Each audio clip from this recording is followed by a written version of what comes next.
can beat all the rest. Just be yourself. I said. So, from such a long time to now, it's such a great opportunity and blessing to think about 50 years ago, the last poets began. 50 years ago, the Black Student Union began. Ever since that captivity, the struggle has begun and the struggle continues. For those of you who are younger, 50 years go like that. So just every day when you rise and you shine, be the best, do the best, and victory is ours as long as we don't quit the struggle. I'd like to introduce my brother, our father, Abiodun Oyewole.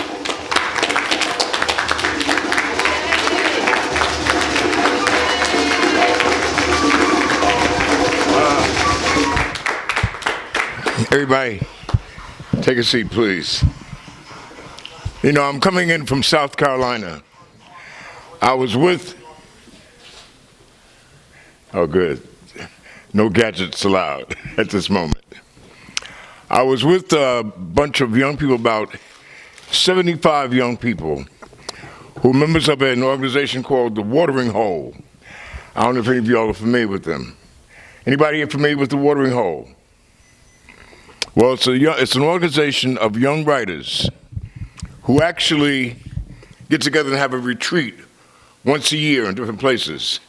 This year, the retreat was at Hickory Knob in McCormick, South Carolina. And I was the featured elder artist who was invited. My niece, Monifa, is in charge. And I knew Monifa before she was even conceived. I mean, I knew she was going to be somebody special because I know her mother and father. Her mother's been having bouts with cancer, but it hasn't stopped Monifa from being her beautiful black self. Her father was one of the major police officers in Brooklyn, but he was a cop who acted like a security guard for black folks. He never treated black people like many of the cops do. And so Monifa has gone on to do, her and her partner, his sister who works with her, named Candace, they are the people who actually put together this watering hole. It was a wonderful, wonderful occasion. And I promised Sister Patricia that I would be here because they wanted me to be part of this event. And I said, but I'm gonna be doing a hell of a trick in the sky. Flying from New York City to South Carolina, and then jumping on the plane and coming back to New York in the same day, repacking, getting a heavier coat to come to Buffalo. So this has been a first in a sense. I mean, I do a lot of traveling, but to be able to do what I did to get here was a hell of a trick. But I am so grateful because listening and seeing my brother here, I mean, you know, first of all, you don't forget a brother like that. And then you hear his work. And you know, some people are big, but then they're bigger when they do their work. This brother's a giant. And I'm listening to all you other giants. We're not in bad shape, y'all. And they've tried to hurt us in many, many ways.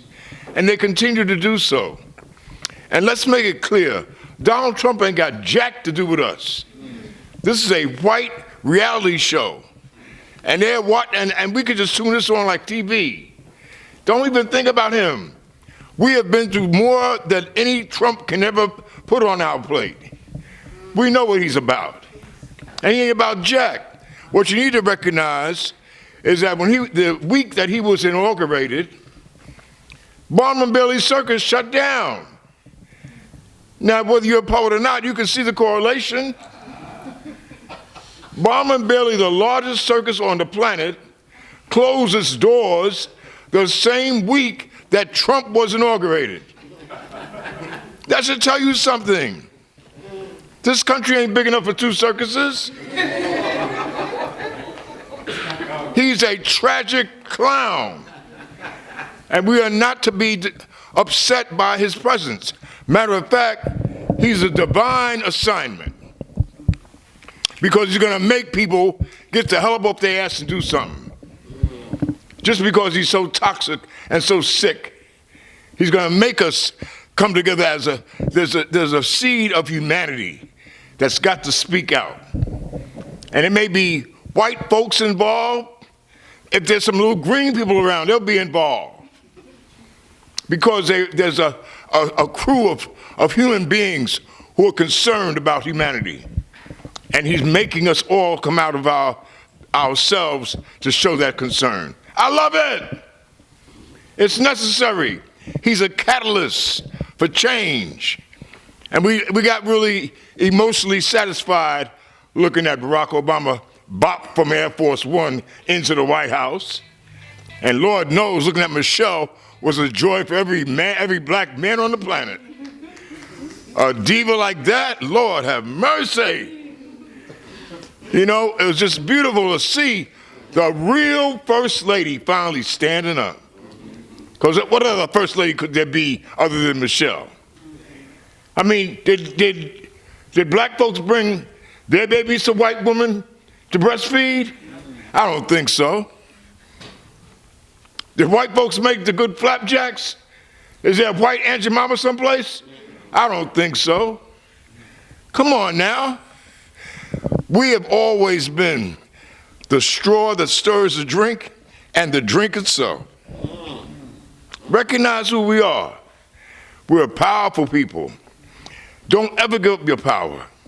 And you all who are wordsmiths, who recognize the value, the power of no more, please always stay true to the word and live it in your lives. Don't just say it, but live it.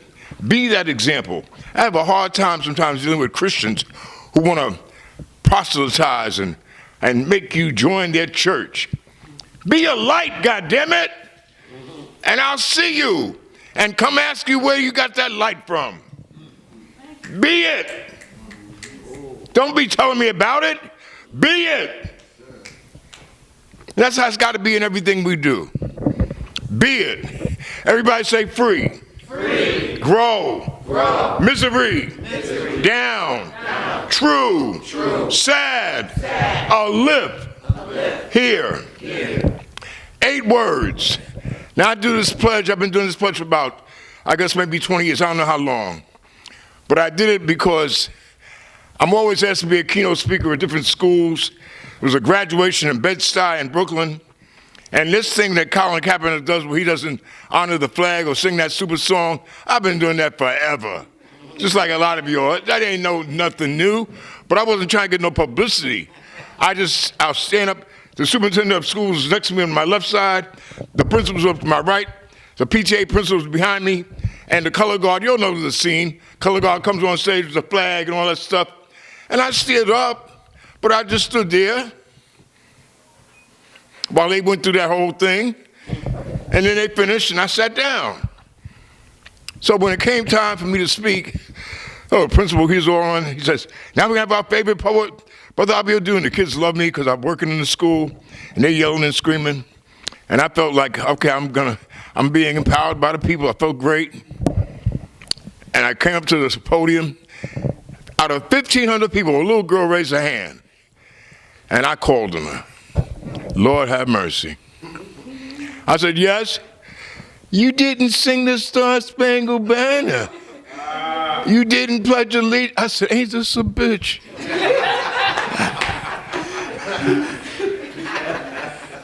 I mean, called me out, threw me under the bus and the truck in front of everybody. So what did I say? I said, no, I didn't. You know, you get angry when somebody call you out like that. I said, I didn't sing that song.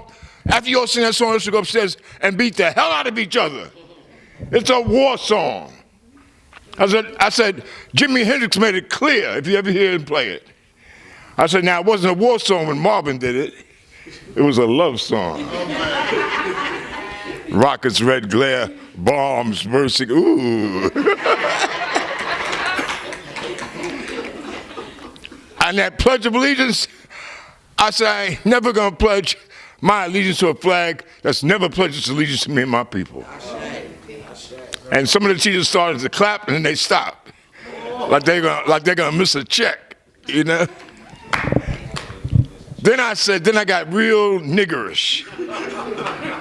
Besides, I got a much better pledge than the Pledge of Allegiance. I ain't have jack. I was talking smack. I have stuff that I do when I go into the schools to try to let the kids know I'm not an old fogey. I got some swag, and I always give them a little something. And I wanted to come up with something different than what I was using. So I was thinking about writing something, but I hadn't written it yet. But I was thinking about writing something. And I opened up my big mouth and said that in front of them people. And there was an elder sister in the second row in a gray suit. I'll never forget. Can we hear your pledge, brother? I said, boy, I stepped in it now. I said, sure. And I prayed, God, please give me the right words. So the pledge, those 8 words I gave you, go with this pledge. And we're going to do it in rhythm. But I want you to know it's the only thing in my entire life. And I was 18 years old when I saw The Last Poets. So y'all can do the math. That was 50 years, it will be 50 years ago, come May 19th. And the only thing I've ever really freestyled that works was this pledge. Because this is truly a freestyle. And the only thing I had to do was just get the hell up that stage and get in that bathroom to write it down so I would remember. Because it was deep. But I'm going to say the words. Don't repeat them, just kind of remember them because it's a call and response. And then you all can get it and you can use the pledge. It's on one of those CDs there, one Black History CD. Because they do this pledge in Germany, in Copenhagen, in South Africa, all across the country. The pledge has a life of its own. And I'm so glad that I could write something to touch the seed of humanity. Now, your words that you're going to say in rhythm, got to have rhythm. If you don't have no rhythm, you can just listen. Your words are free, grow, misery, down, true, sad, live here. I want to be what I can be, to be proud, healthy, and free. All right, don't be retarded now. Come on now. Y'all got to be on time. We black now. I want to be what I can be, to be proud, healthy, and free. I want to say what I know to help my brothers and sisters grow. I want to feel good about me and blame no one for my misery. Because I'll be strong, turn it around. I want to go up, I'm not going down. I want to do what I can do to make all my dreams come true. Remember my past, the good and bad, how I made it art even when it was sad. I want to share whatever my gift, and when you're feeling low, I'll give you a lift. I want to live without fear and know that I'm blessed for being here. And know that you're blessed for being here. Know that we're blessed for being here. And know that we're blessed.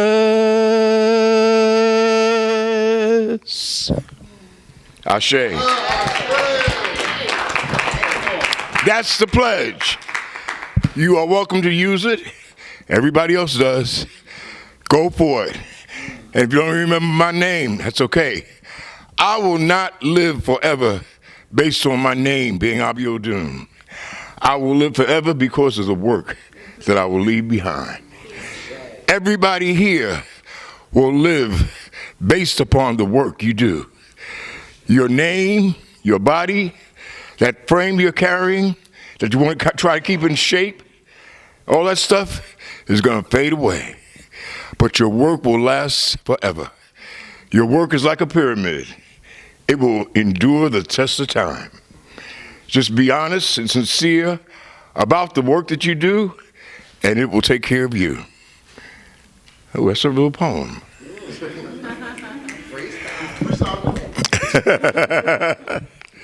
But I just want to say before I go into any other thing, Trisha and Brother Radford were there to pick me up from the airport last night, and she has been a hostess with the mostest. This woman is a true. She's a beacon of light, and her house is a little museum. And she also showed me some of her artwork today because she could paint, and she has her own concepts of paint. She's not a conventional, regular painter. She paints stuff that she feels in her heart and in her mind. And to be able to step outside and to do what's in your heart and mind, and to do it unapologetically, speaks volumes to the soul of a person. Because many of us are trying to be a carbon copy of what we think works, and that's so tired because there's so many other things that we can do. But I want to say thank you to you, Trish, in front of your folks and all that you've done and what you do here in Buffalo. I want to say thank you to Brother Radford because I know that you're all partners in crime, and that's important.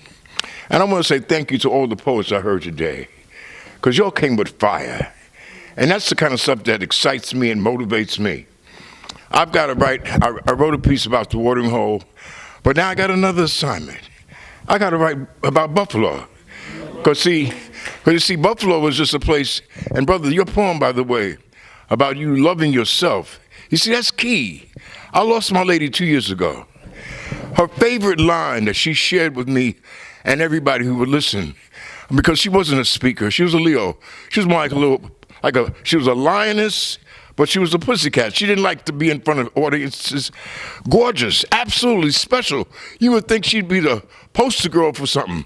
She couldn't stand it. She wanted to be behind the scenes.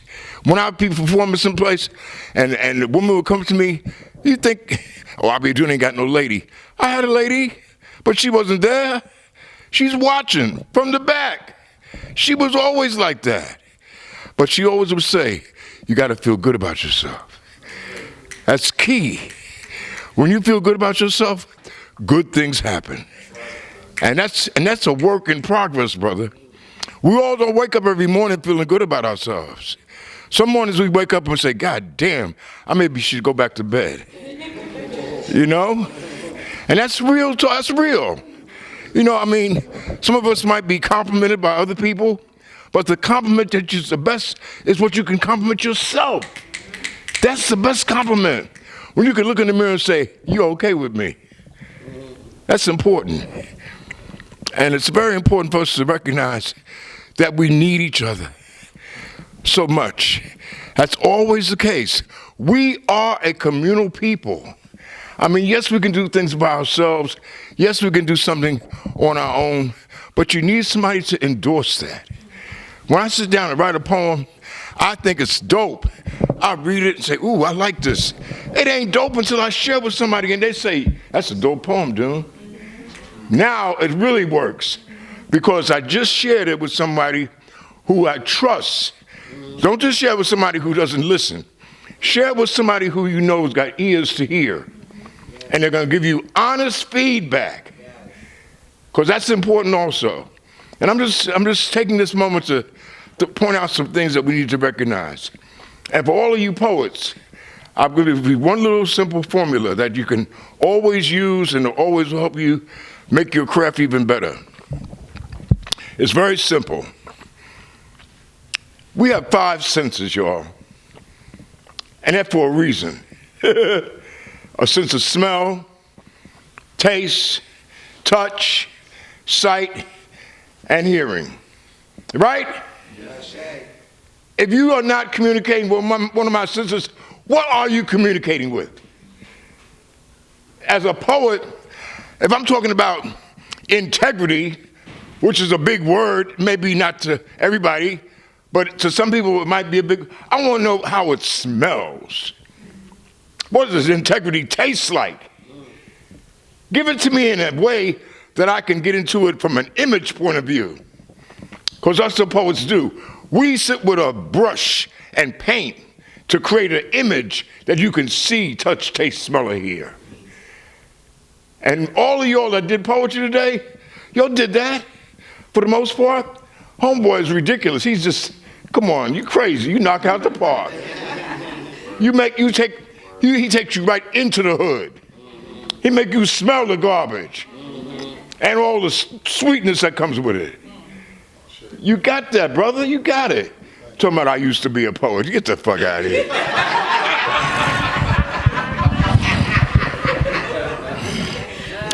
No, but we have so much. For the millions. Everybody say for the millions. For the millions. I'm going to say for the millions. I'll say for the millions, all right? For the millions. For the millions. Come on. For the millions of Africans chained to the slave ships. For the millions of scars on the backs and faces by the bullwhip. For the millions who jumped overboard. For the blood that poured on the shores of North America, South America, Central America, and Europe. And each ripple in the ocean is a grave for an African who refused to be a slave. For the millions who cut the cane, picked the cotton, whose names have been forgotten, whose flesh has rotten with the trees they hung us from. Cut off our hands, cut out our tongues if we played the drums. For the millions. For the millions who are shot, hung, beat to death, tarred and feathered, boiled in oil, whiplash, backlash, crocus sack, and thrown in the river. Miseducated, segregated, integrated, legislated by the constipated.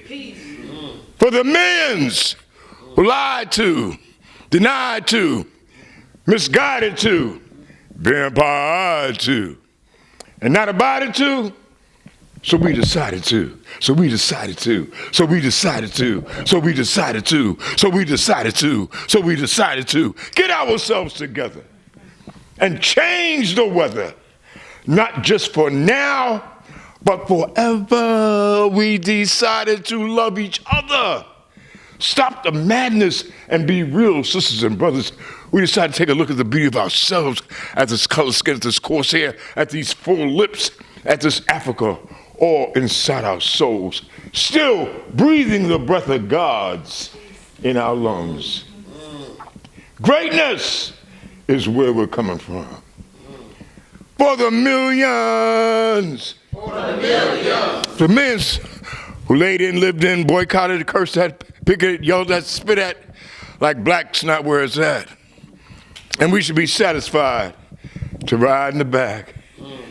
For Fannie Lou Hamer, Rosa Parks, Ella Mae Johnson, Sasha Shakur, Gwendolyn Brooks, for the James and Pauls, the Deacons and Panthers, Jay and Shay, and Kunta Kinte too. For the millions who knew, no matter what, truth crushed to the earth shall rise again. No matter how many bullets, prisons, diseases, and death, no one can take our breath away. We are here to stay. No matter how much liquor and crack, nothing can kill the fact that we are a divine creation.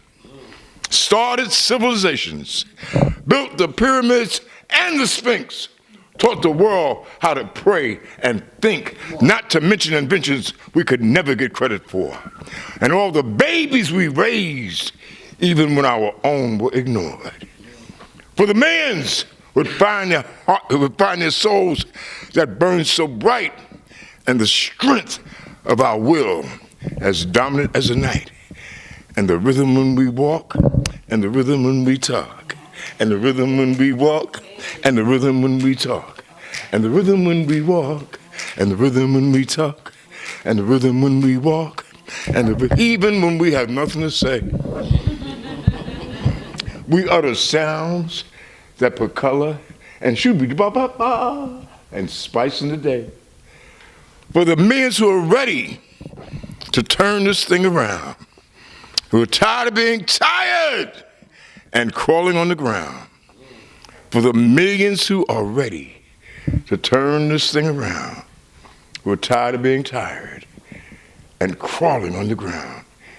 It's time to return to our spiritual home, reclaim our throne, and leave this American nightmare alone.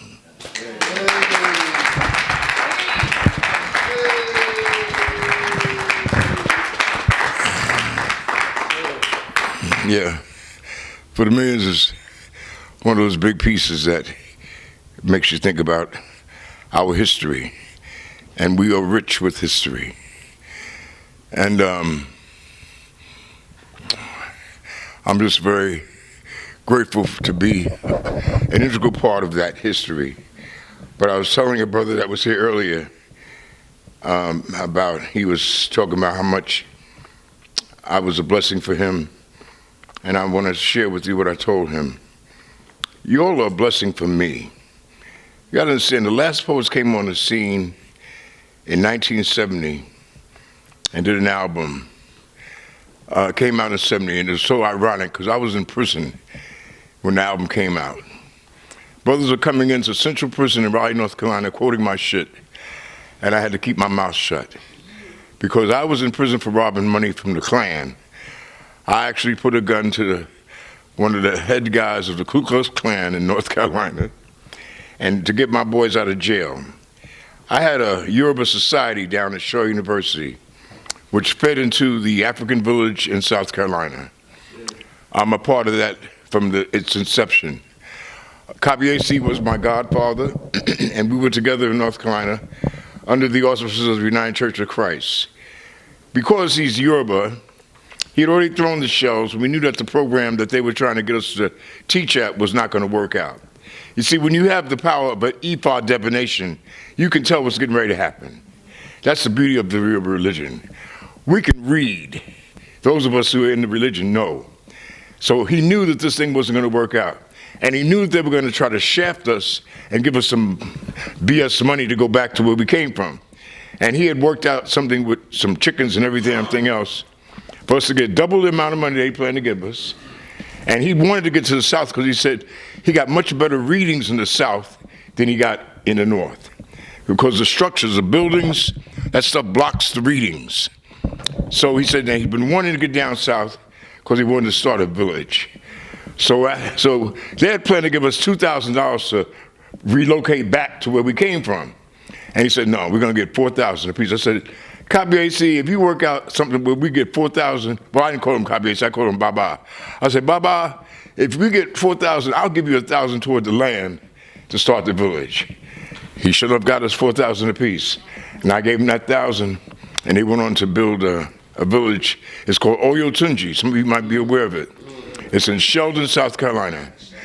And I went to Shaw University after having been at Drake University, because I went to school. I started school when I was 17, and I went to this white school because my mother, I wanted to go to UCLA to play basketball with one of my basketball buddies, Kareem Abdul-Jabbar. He was Big Lou at the time, and he wasn't Kareem. And he was older than me, but he knew I could play because I'd be in the park busting ass, even though one day he busted my team's ass. And I thought, because I had picked Dexter Westbrook on my team, thinking that he went to Providence and he was All-American, and Lou was high school guy. Oh man, we're gonna stay on the court all day. I picked Dexter. Oh my God, Kareem had a game, y'all. He was way beyond skyhook and dunking. He could shoot. He could play. He's a player. He busted our ass. But he knew I had a game, so I'm thinking to myself, man, I'm gonna go to UCLA. I'm gonna walk on. He gonna say, yo, coach, this guy got a nice jump shot, man. Hook him up. So my mother saw the acceptance letter where I had gotten accepted to go to UCLA. She says, isn't that 3,000 miles away? I said, yeah.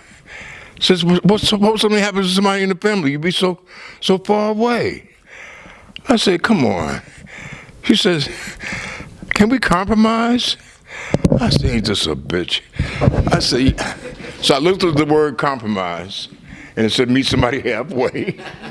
So I looked on the map. Halfway to California was Iowa. I applied to Drake. They accepted me. I got some money. So I go there. My mom said, you trying to be funny, huh? I said, well, I did what you said do. I compromised. But that was the whitest experience of my life. We talking about cornfields forever, white folks forever. I got off the plane, the Ozark Airlines. I'll never forget, Ozark Airlines. They don't even have the airlines no more. I got off the plane, these white kids were there to greet me. They, oh, hi, where you from? I couldn't tell them I was from Queens because that sounds soft. I said, I'm from Harlem. They backed the hell up. Harlem was always scary to white folks. They always feared Harlem. But I was there for a little bit more than a year, but I couldn't take it. So then I came back, and actually, when I came back in '68 is when the Last Poets was started, and got that thing up and running, and then I had an opportunity to go down to North Carolina, and I went to Shaw University, and I felt like after having been at Drake, a white school, I'm gonna go down to a black school. This is gonna be heaven. Oh my God, this has got to be wonderful.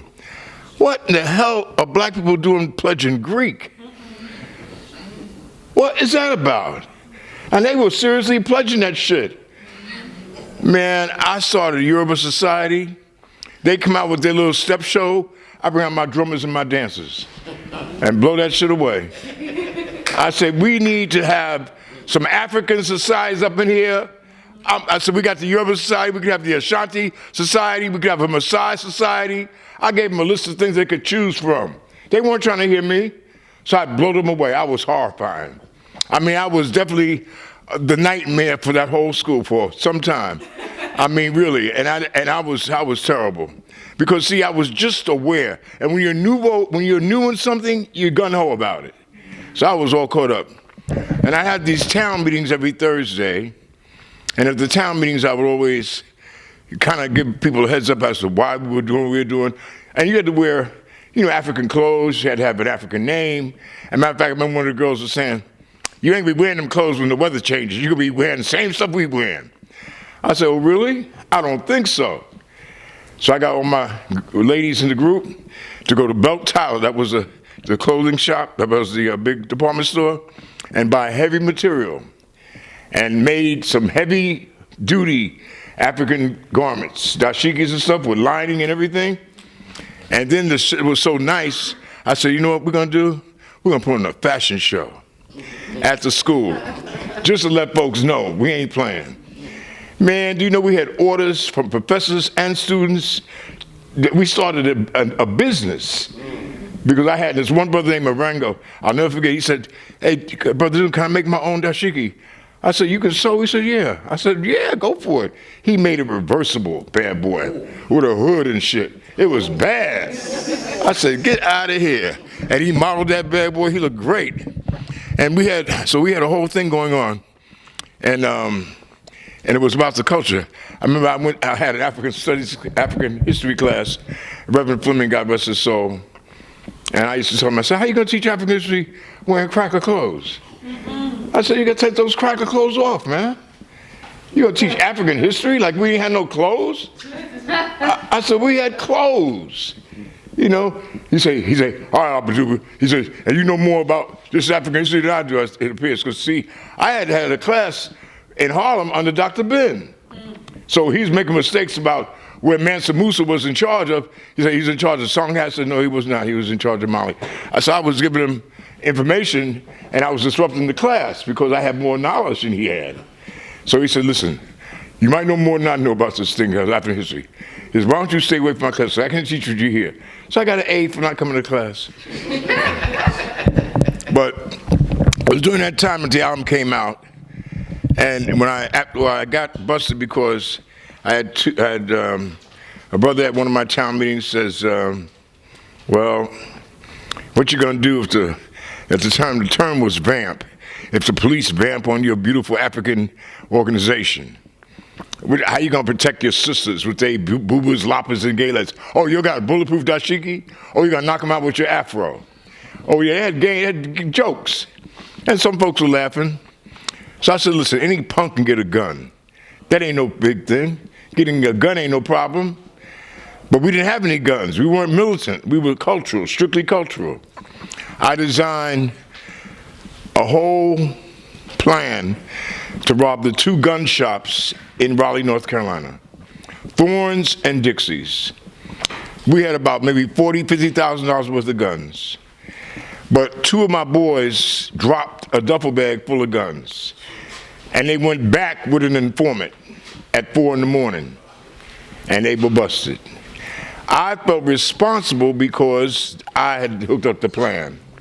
I'm trying to get them out of jail before they're extradited to Pittsburgh, because that's where we're from. I knew they had some trail on them. Anyway, one thing led to another. So I told my man Alexander Young, I said, listen, I know where the Klan has their meetings, because this white kid from SCS had told me. I said, we need to kill two birds with one stone. We can embarrass the Klan and get the money to get Bub and Marshall out of jail. So he was down, and I had a gun. He had a gun because we had some of the guns that had been stolen. As a matter of fact, I had a big gun, a .357. And we went to this spot. And the guy, first of all, he opened up the cash registers because it was a filling station, a general store, and the motor lodge. The motor lodge is where they had their meetings. And he opened up the cash registers. I said, nah, man. I said, I want real money. And I put the gun up to his head. He was like a little robot. He just walked right out into the lodge, into the safe, and put the real money in the bag. It was only about maybe $8,000, but it was enough money to get my boys out. But the only problem was that it was a manhunt. It's a long story. Eventually, we got caught. And they didn't get the money back, but I ended up getting 12 to 20 years in the state penitentiary. I spent 3 years and 9 months in jail, 2 years in maximum security. The rest of the time I spent on study release, going back and forth to finish my education at Shaw University. It was probably some of the best years of my life because I took stock of myself. I gained a great deal. I wrote every single day. I got a cabinet in my house, an orange cabinet, about this high. Everything in this is State Department of Correction. Short stories, plays, essays, poems, songs. I mean, I'm living off of that stuff, even now. I took that time to really get myself together. And I told just one brother who I was, because they were coming into prison talking about New York, New York, the Big Apple, because my name was New York. They always call you by the place you're from when you're in prison. So this one brother who I befriended from Charlotte, he came in my cell one time saying, New York, New York, the Big Apple, and it was killing me. So I said, that's my shit, Bird. He said, what are you talking about? That's my shit. I know that whole thing by heart. I said, no, you don't understand. I wrote that. He said, New York. Those boys are from New York, man. That just came out when you were in here when I got here, brother. What are you talking about? You all right? I said, he thinks I'm crazy. I said, damn, how can I prove to him that I am that guy? So I said, well, your wife's coming to visit you on Sunday. Write her now. Tell her to bring the album with her to the back hall. You look on the cover and then come back and tell me who I am. He came back with tears in his eyes. Man, what you doing here? You my hero, man. I said, keep it to yourself. I don't need no more publicity. I was on the front page of the News and Observer. I mean, I got enough publicity. Man, we be in the cafeteria. Now, if you're in prison, you can't be staring at no brother in the joint. In the cafeteria, you can't be staring at me. Because it's like you're trying to make a bitch out of me or something. And he's just staring at me like this. I say, Bird, I had to go say, Bird, stop staring at me, man. I can't believe you in here, man. I said, listen, believe it. I'm here. I committed a fucking crime. Believe it.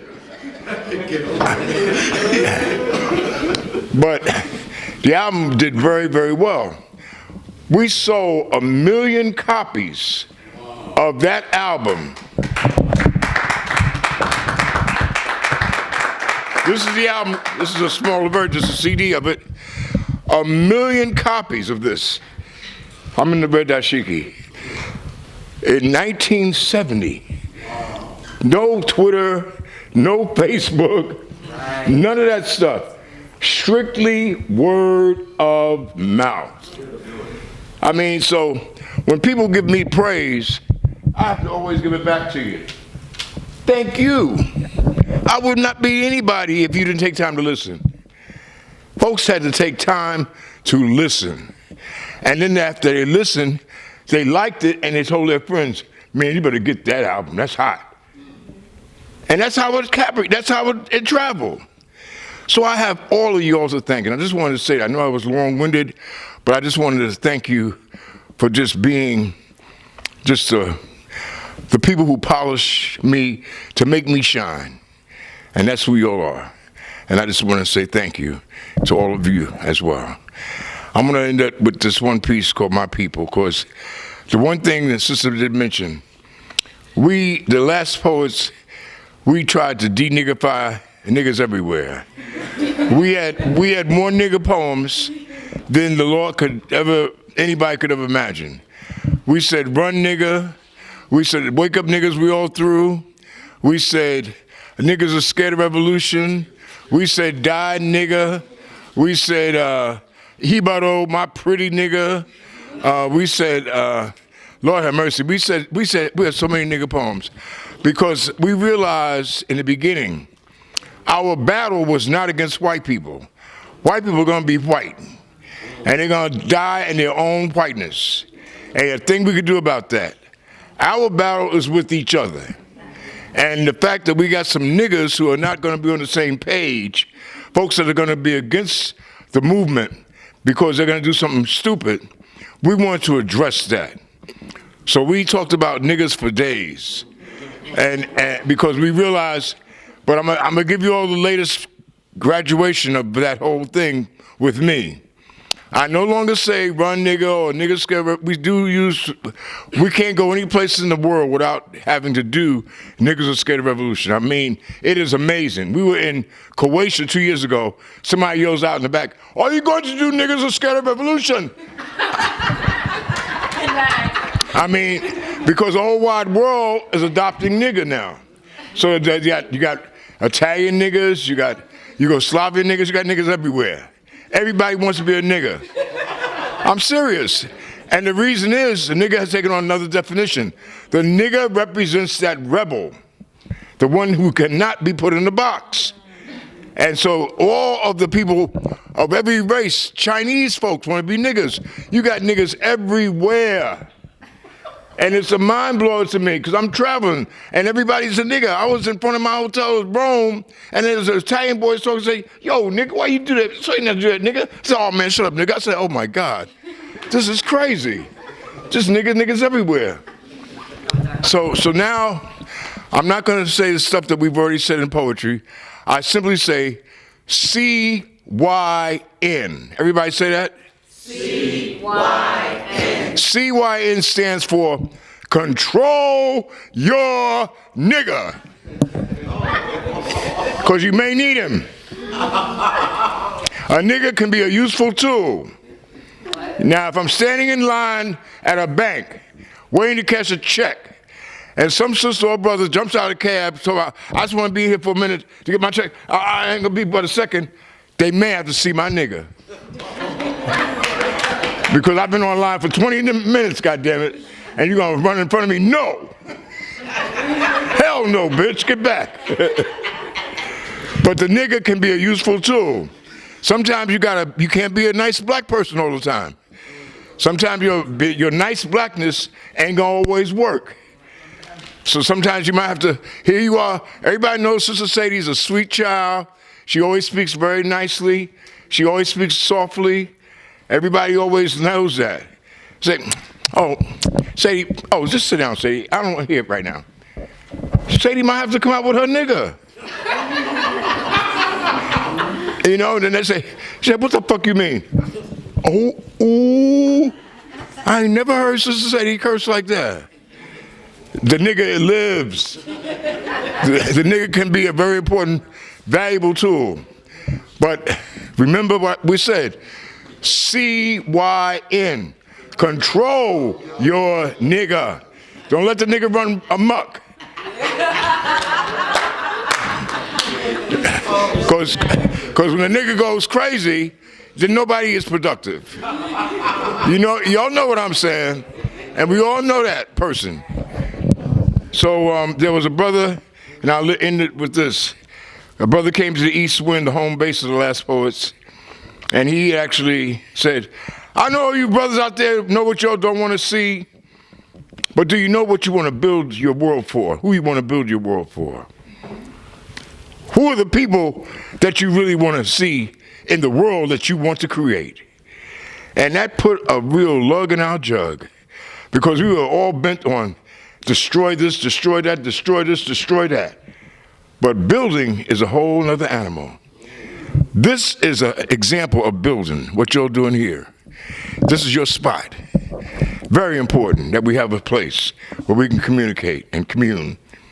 It's very important that we have schools. You know, once upon a time, there was a place called Black Wall Street, where we had the most money in the planet.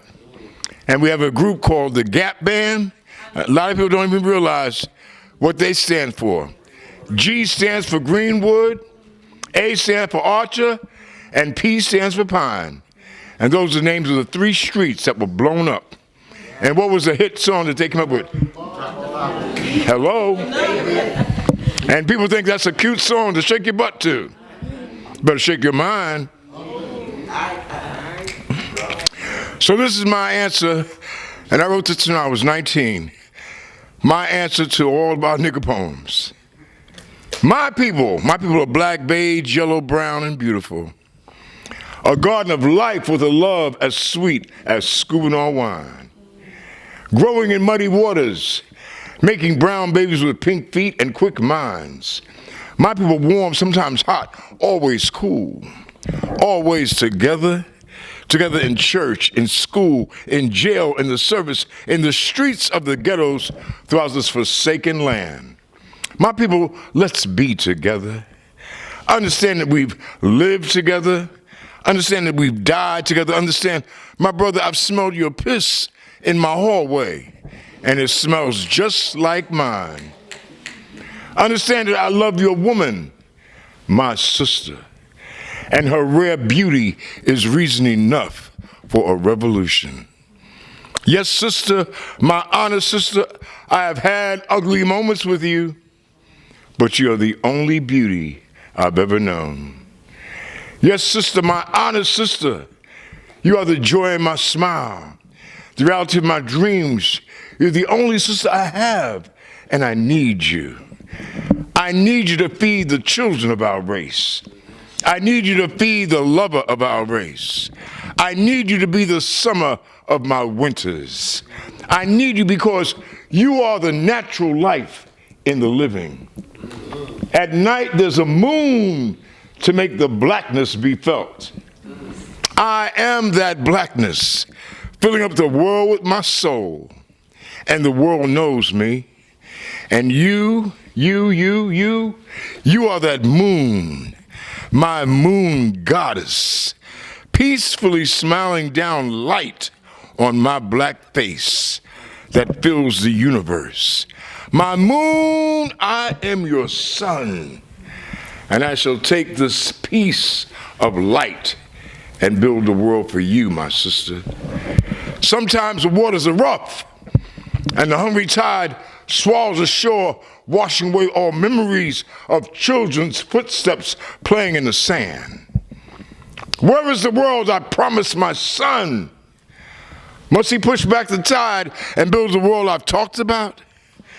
Am I so godly until I forget what a man is?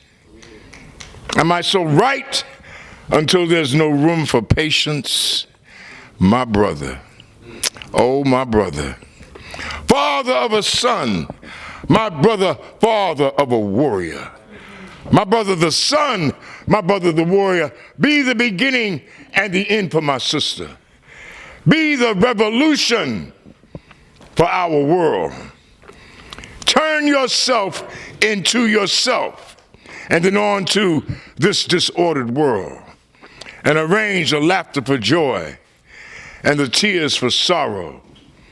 Turn purple pants, alligator shoes, leather jackets, brown boots, polka dot ties, silk suits. Turn mini skirts, false eyelashes, red wigs, blonde wigs, Easter bonnets, bell bottoms. Turn this confusion into unity, into unity, into unity, so that the sun will follow our footsteps in the day, so that the moon will glow in our living rooms at night, so that food, clothing, and shelter will be free, because we're born free, to have the whole world as our playground, my people.